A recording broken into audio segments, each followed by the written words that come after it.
Updates on Babylon's rebuilding? Since 1999, I've been able to track online the updates and scarce restorations of the city of Babylon. And as shown in a previous Dome Ministries Bible study entitled No Rapture Before 2030, once the archaeologists started using the US's military optic surveillance with their new 3D digital laser technology, only then was the shocking truth discovered for the very first time in modern history. Some 85% of the original city of Babylon, constructed around 576 BC by King Nebuchadnezzar II, it is still 75 to 80 feet below the surface, covered by over 2,200 years of rain, mud, sandstorms, and hundreds of years of vandalism and theft.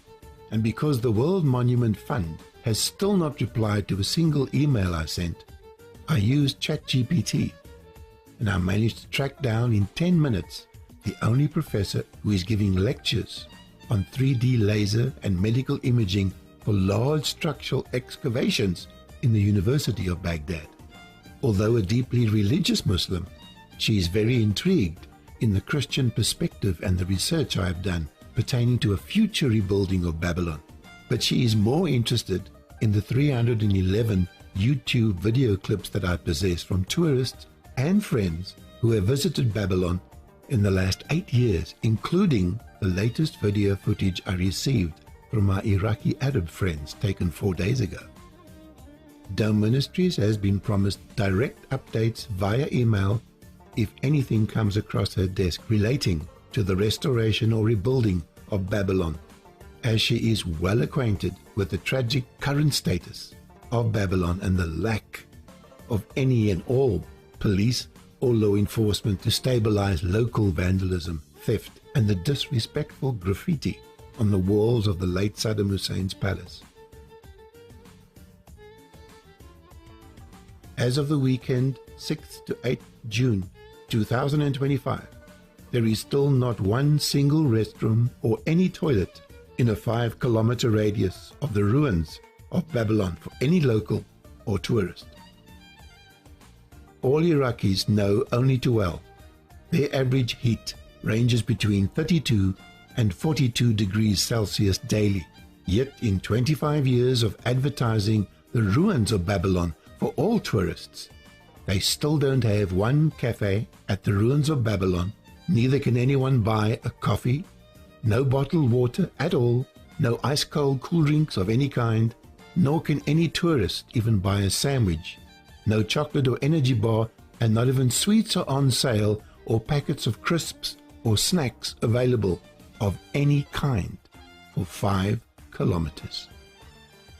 And what is not found in the tourist's brochure or guidebook is during your 4-hour tour in and around the ruins of Babylon, should you need a bottle of water or the use of a toilet, you will personally need to find your own local taxi and pay $12.50 or 246 Rand to be driven to the nearest town, Al-Hila, which is 5 kilometers away, where you will also have to pay to use their unhygienic toilets.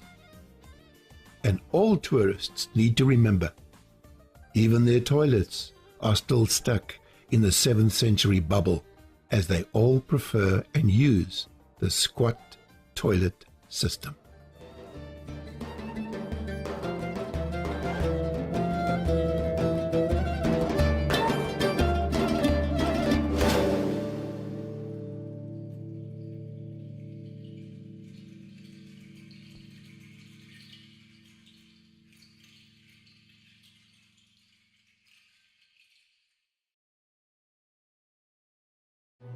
Everybody knows Iraq has neither the training, apprenticeship, desire, nor any qualified workmen to start the rebuilding of Babylon right now. Plus, it goes without saying, politically or financially, Babylon will never be rebuilt by Iraq alone, because that nation is fractured, exhausted, and neglected by both its leaders as well as the world stage. With her ancient ruins still whispering from the dust, there is no visible movement, no urgency, and no glory on the horizon. But what if? What if the money, the vision, and ego needed to resurrect Babylon doesn't come from Iraq at all, but from a far wealthier, much more ambitious neighbor? Enter Mohammed bin Salman, MBS as he's known, the Crown Prince of Saudi Arabia. He's not a prophet nor a theologian. Come to think of it, he's not even a traditional Muslim in the truest sense. This man is not driven by the Quran, nor by honoring the Prophet Muhammad, but instead by legacy. MBS wants to be remembered as the man who transformed the Middle East, not with oil or diplomacy, but with immortality through innovation. Currently, MBS is chasing historical permanence with every ounce of blood in his Muslim veins. He's already rewriting Arabia's cultural DNA by allowing women to drive, opening up cinemas and clubs with pure entertainment, and recently hosting Formula One races. And tell me who doesn't want to buy a whole football team with all the cash lying around?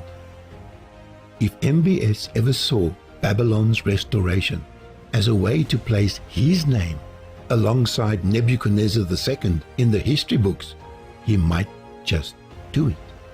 He doesn't need to believe in the Bible or the Quran to fill the entire chapter of 18 of Revelation.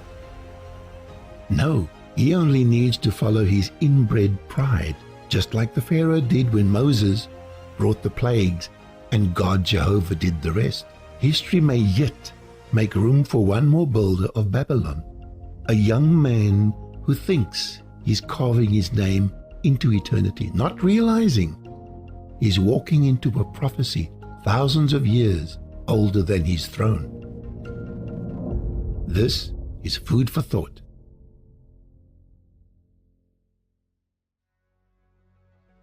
Christians need to wake up.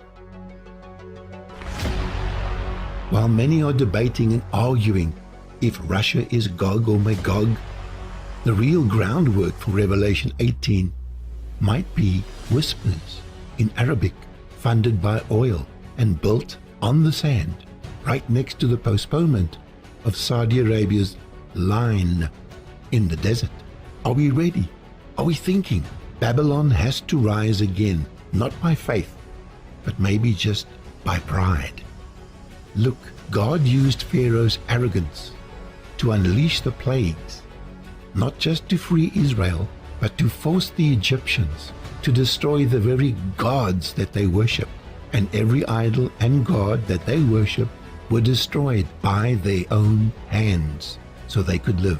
What if this flamboyant, legacy-driven, me, myself and I reformer who's already flipped Saudi Arabia on its head, what if he becomes the very instrument that God uses to rebuild Babylon, not because he loves scripture, but because he loves to see his own name in lights?